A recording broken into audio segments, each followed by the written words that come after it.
Ich liebe das Kerzenlicht, also diese Faszination dieses warmen, lebendigen Lichts, wenn eine Kerze brennt. Ein Weihnachten ohne Kerzen kann ich mir nicht vorstellen, auch die Adventszeit nicht.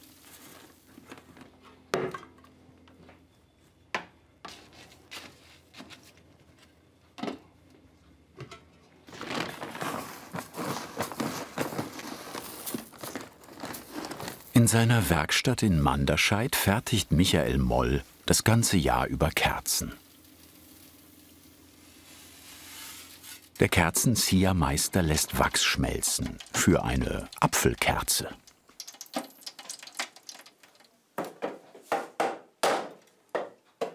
Ja, es sind ein bisschen unterschiedliche Wachsarten und beide zusammen ergeben eigentlich ein sehr schönes, pastöses, sehr viskose Wachsmasse. Schön wachsweich ist es dann, ja. Und was ich jetzt einfach mache, ist, ich muss jetzt warten, bis es wirklich vom festen Zustand über einen sehr matschigen in einen flüssigen Zustand übergegangen ist, damit wir es dann weiterverarbeiten können.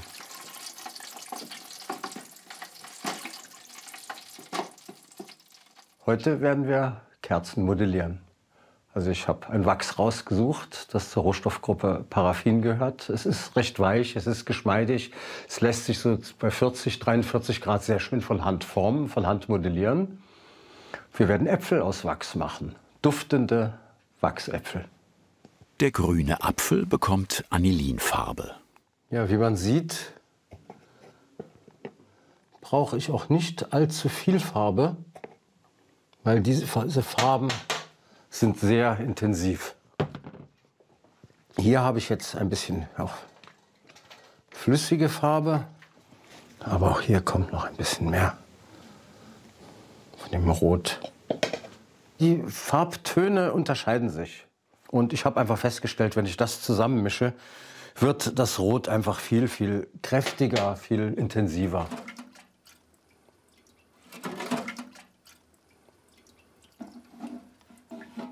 Beim Rot hat Michael Moll der Anilinfarbe noch gelöste Pigmente, Mineralfarbe zugefügt.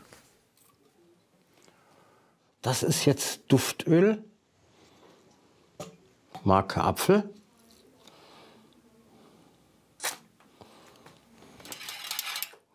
Gieße das jetzt dann hier.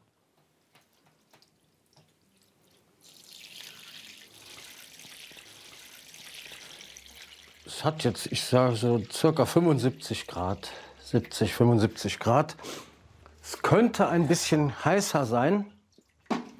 Am liebsten wäre es mir, es würde sich das, was jetzt am Rand hier noch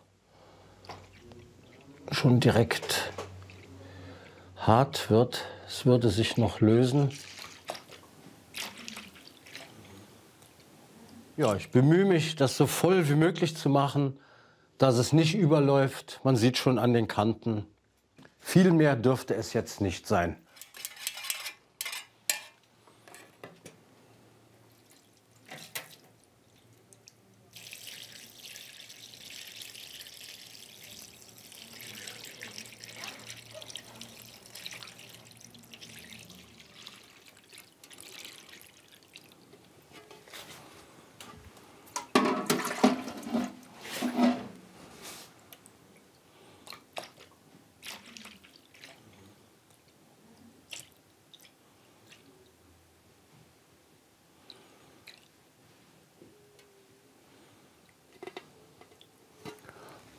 Ja, ich werde das Blech jetzt noch ein bisschen nachfärben, damit der Apfel auch so ein bisschen so eine Struktur hat. Ich meine, so ein Apfel ist ja nicht einfarbig gleich, sondern ist so, hat ja schon so seine Bäckchen. Und das werde ich jetzt einfach schauen, dass ich sowas hier noch ein bisschen unterstütze. Sieht auch schon sehr schön, wie die Farbe jetzt hier so langsam nach unten absinkt. Das wird dann auch diese Struktur ergeben.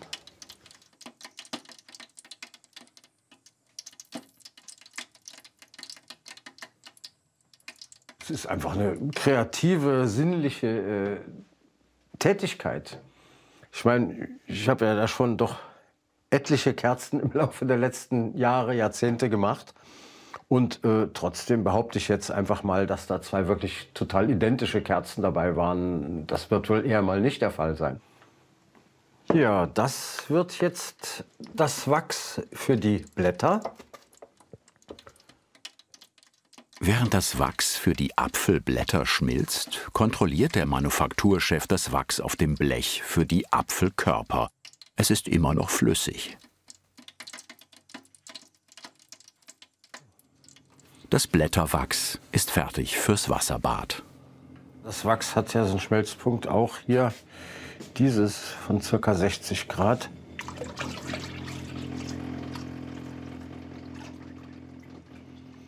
Ja, und das schwimmt jetzt einfach oben, das Wachs. Es ist leichter als Wasser.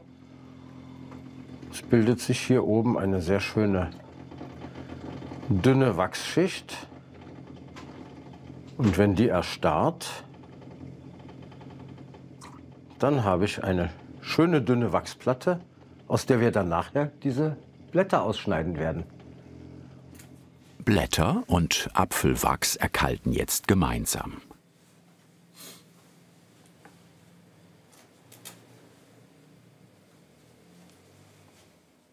Ich liebe das Kerzenlicht, ja, so diese Faszination dieses warmen, lebendigen Lichts, wenn eine Kerze brennt. Ich glaube, so geht es aber jedem Menschen doch auch. Also das ist ja der Grund, warum doch viele Kerzchen angezündet werden oder warum Kerzenlicht auch als schöner bezeichnet, als gemütlicher, als stimmungsvoller bezeichnet wird als eine elektrische Glühbirne. Inzwischen ist das Blätterwachs fest genug, um geschnitten zu werden.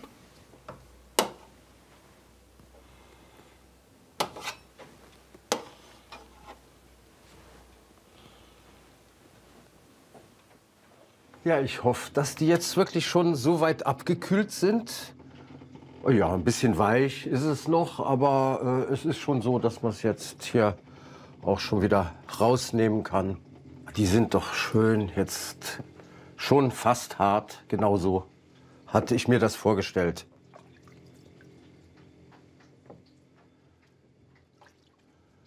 Ja, ich lege die jetzt hier in den Wärmeschrank, wo das Wachs dann noch ein bisschen weicher auch temperiert wird, damit wir dann nachher halt die Blätter daraus schneiden können. Das dauert jetzt ein paar Minuten. Ein bisschen weich ist es ja noch, aber es muss dann doch noch ein bisschen wärmer sein, dass es noch weicher ist. Ja, das Ganze soll dann so circa 40, 43 Grad haben. Das Wachs in den Blechen ist transportfähig. Michael Moll bringt es ebenfalls in den Wärmeschrank. Seit 40 Jahren betreibt der Kerzenziehermeister die Manufaktur Moll in Manderscheid und bietet auch Besichtigungen, Führungen und Workshops an.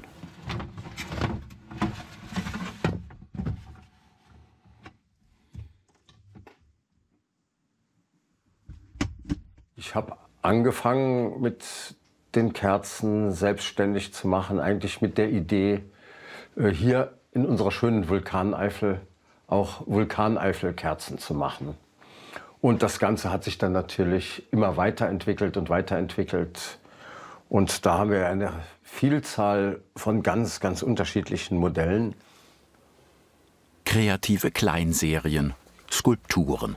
Die Manufaktur Moll produziert traditionell und modern und immer professionell. Jedes Modell bekommt seine eigene Wachsmischung. Also wir haben bestimmt hier, ich sag mal, 12, 13 verschiedene Sorten Wachs, mit denen wir arbeiten. Wir haben jede Menge ganz unterschiedliche Dochte, die den Wachsmischungen oder auch dem Kerzendurchmesser natürlich dann angepasst sein müssen, damit die Kerze auch ordentlich brennt.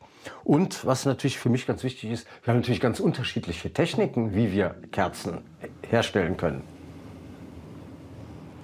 In Form gegossen, klassisch getaucht, zum Beispiel mit Bienenwachs, oder eben modelliert wie der Apfel. Ja, das ist jetzt richtig schön weich.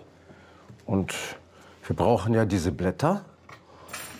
Das ist auch das, was ich jetzt mache, dass ich nämlich ganz einfach hier das erstmal einzeichnen werde.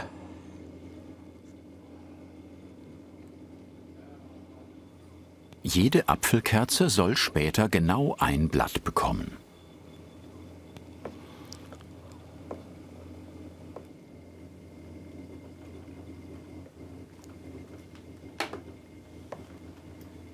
Die Wachsplatte kühlt jetzt natürlich auch aus. Also das ist dann schon so, dass das nicht allzu lange dauern darf.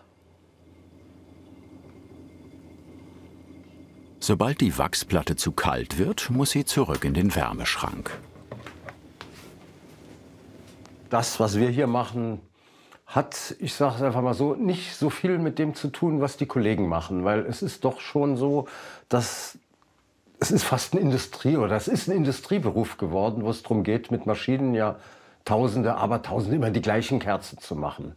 Wir, ja, als Manufaktur, schön, wie man ja so sieht, auch hier Stückchen für Stückchen wird das alles weitgehend ohne Maschineneinsatz. Machen wir halt sehr viele Figuren, Skulpturen. Und wieder raus aus dem Wärmeschrank. Ja, dass es halt wieder schön weich ist.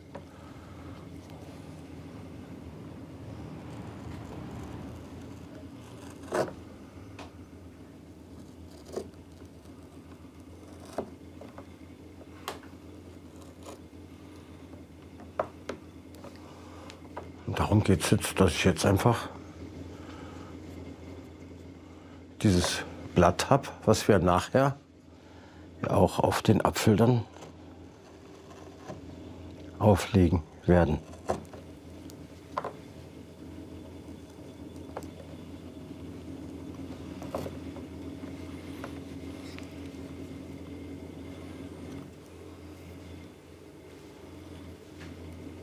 Es wird wieder kalt. Im Wärmeschrank ist ja die Temperatur bei 43, 44 Grad und hier im Raum ist es natürlich viel kälter. Jetzt kühlt es wieder ab. Das heißt, ich muss mich beeilen, solange das noch geht.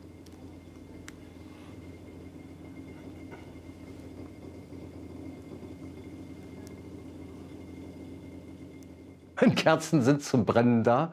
Ich weiß, dass viele Leute Kerzen auch wirklich als Dekorationsstücke benutzen und sie lange Zeit vielleicht irgendwo rumstehen und nicht angezündet werden. Aber ich lege da schon Wert drauf, dass auch Kerzen brennen.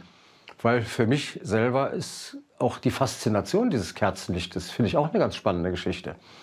Also die Kerzenflamme, wir Menschen gucken gerne hinein, dieses warme, lebendige Licht und ja, wir haben diese kalten, gerade zurzeit auch viele LEDs. Da kommt kein Mensch auf die Idee, so einer Lampe beim Brennen zuzugucken, aber bei einer Kerze macht man das ganz automatisch. Michael Moll hat noch ein Töpfchen Wachs geschmolzen mit brauner Farbe für den Docht. Den bearbeitet der Wachsziehermeister im anderen Raum seiner Werkstatt.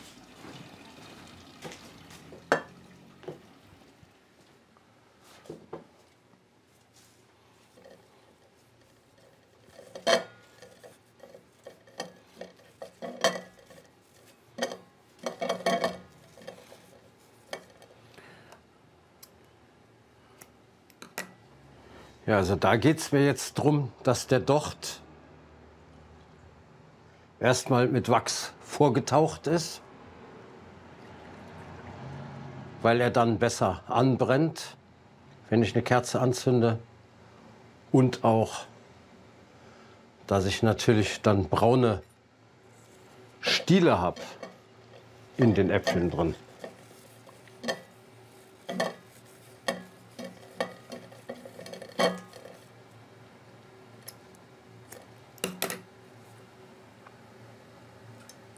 Gewickelter Docht, der später zum Apfelstiel wird. Nur wie und wann? Ja, die werden ja nachher in Stücke geschnitten auch. Ich brauche ja nur solche Stücke, aber deswegen diese Kreise, weil aus einem Kreis kann ich im Prinzip nachher 3 Dochte schneiden. Je mehr Fäden der Docht hat, desto dicker ist er. Je dicker der Docht, desto größer die Flamme. Und je größer die Flamme, desto mehr Wachs verzehrt die Flamme. einfach gemessen in Gramm pro Stunde. Und da kann ich natürlich auch das steuern, weil ich muss ja den Docht, die Größe der Flamme, in Zusammenhang mit dem Kerzendurchmesser bringen, damit die Kerze nicht in die Mitte reinbrennt oder auch nicht anfängt zu tropfen. Also der Apfel wird so 5,5 Zentimeter Durchmesser ungefähr haben und die Flamme wird dann, wenn die Kerze letztendlich brennt, so 3,5 Zentimeter hoch sein sollen.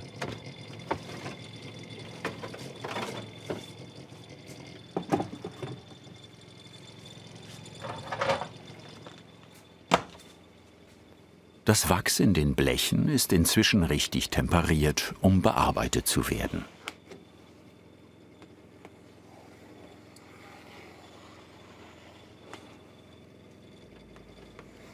Michael Moll schneidet Stücke zurecht. Jedes Stück soll ein Apfel werden.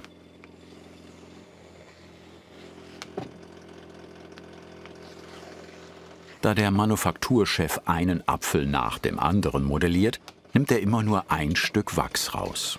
Das Wachsblech kommt wieder in den Wärmeschrank, damit die Temperatur erhalten bleibt.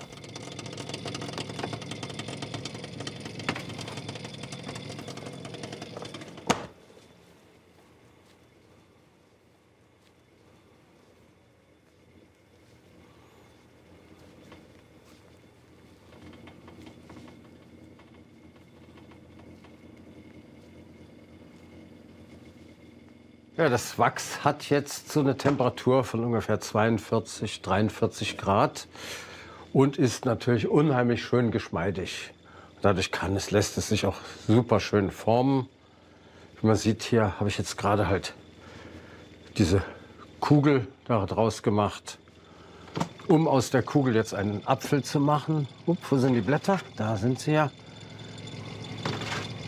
Kommt jetzt natürlich dieses Blatt hier noch mit dabei. Das kommt hier noch rein. So. Und natürlich der Stiel des Apfels, der gleichzeitig den Docht dann auch darstellt.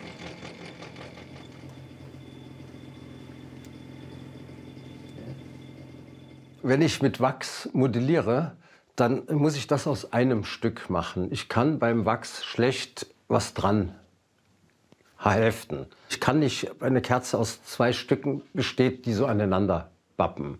Wie man das vielleicht kennt, wer mit Ton schon modelliert hat oder mit Knetgummi oder mit anderen Modelliermassen, der weiß, dass ich da was machen kann, dass ich was wegnehmen, dran machen kann, dass ich das Ganze auch später noch immer wieder verändern kann.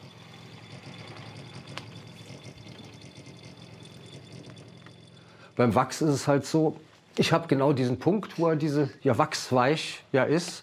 Und da kann ich ihn formen. Wenn er zu kalt ist er zu brüchig, es funktioniert nicht. Ist er zu warm, ist er zu matschig. Funktioniert auch nicht. So, dann gucken wir doch mal, wie das geworden ist.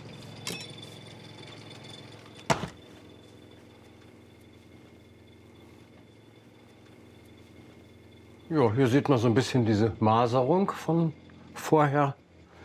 Auch hier ist ein bisschen dunkleres Grün.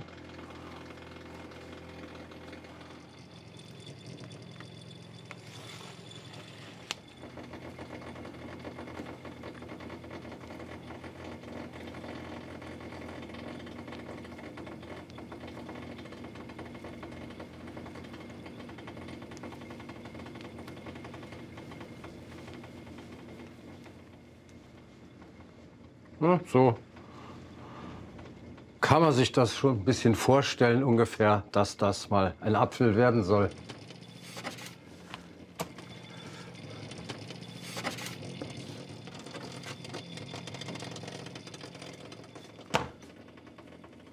Ich habe hier das Blatt, das hier mit eingeknetet wird.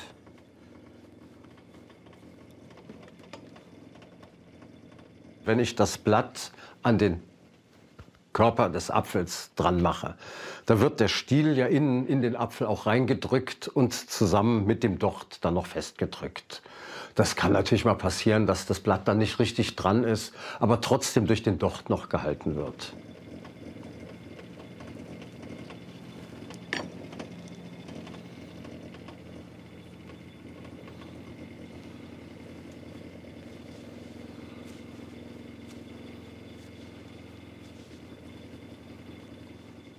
Ja, ist doch ganz hübsch geworden. Es kommt ins kalte Wasser jetzt, damit er sich nicht weiter verformen kann. Weil wenn ich ihn jetzt hier hinlegen würde, würde er noch flach werden, weil er ist ja noch weich. Sind die Apfelkerzen ausgehärtet, schneidet Michael Moll den Docht auf die richtige Länge. Fertig sind die handmodellierten Kerzen. 4,50 € kostet übrigens eine. Ja, also mir gefallen die Äpfel natürlich am besten, wenn sie außen eine schöne Maserung auch haben, wenn sie außen einfach ja, ansprechend aussehen. Also am liebsten finde ich sie sogar noch, wenn sie mehrere in einem Obstkorb drapiert sind. Aber der einzelne Apfel natürlich muss für sich gesehen, sollte ja dann schon so natürlich wie möglich aussehen. Ich habe eine Kerze gemacht, von der ich mir sicher bin, dass sie ordentlich abbrennt, und kann jetzt jedem nur empfehlen, sich auf die nächste schöne Weihnachtszeit zu freuen und die eine oder andere Kerze anzuzünden.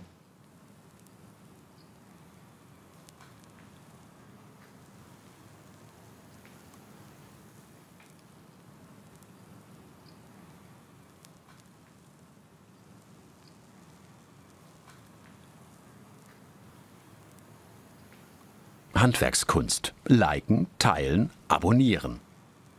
Und als kleiner Tipp, jede Woche eine neue Folge.